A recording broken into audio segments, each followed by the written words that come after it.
정부는 이태원 참사와 관련해서 처음으로 사과했습니다. 국회에 출석한 이상민 행정안전부 장관이 고개를 숙였습니다. 국민 안전을 책임지는 주무부처 장관으로서 이 자리를 빌려 국민 여러분께 심심한 사과의 말씀을 드립니다.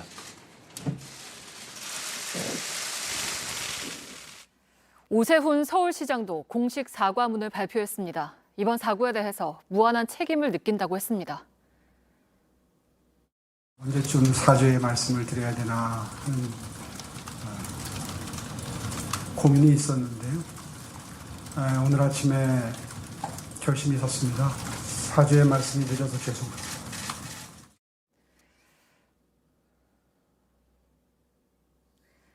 앞서 박희영 용산구청장도 송구스럽다고 입장을 밝혔습니다.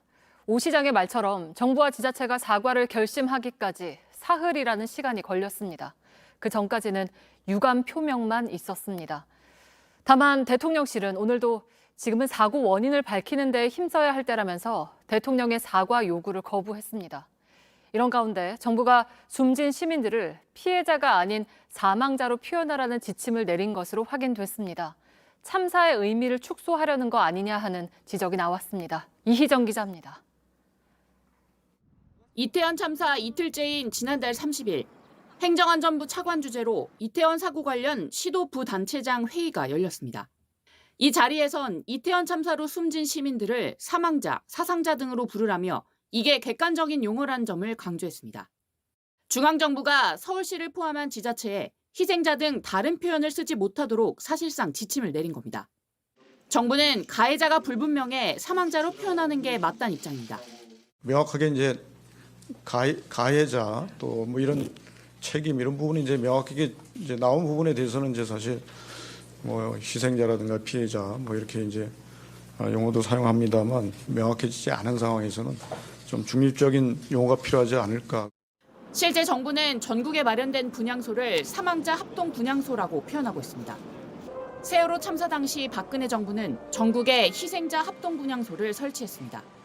이명박 정부에서도 천안함 사건 때 애도 기간을 선포하면서 숨진 장병들을 희생 장병으로 불렀습니다. 국회에 출석한 이상민 장관은 관련 질문에 말을 아꼈습니다. 참사 대신 사고가 중립적으로 표현하신 이유가 뭡니까? 야당은 정부가 비판 여론을 의식해 의도적으로 이번 참사의 의미를 축소하고 있다고 꼬집었습니다.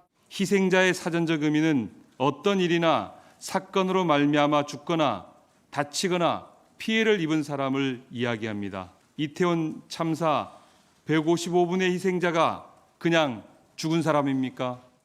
일부 법률 전문가들은 정부가 향후 법적 대응을 고려해 용어를 선택한 걸로 보인다는 의견을 내놓고 있습니다. 대통령실은 공식적인 행정문서에서 표현하는 것을 현 정부가 갖고 있는 애도의 마음과 혼돈하지 않기를 바란다고 밝혔습니다. JTBC 이희정입니다.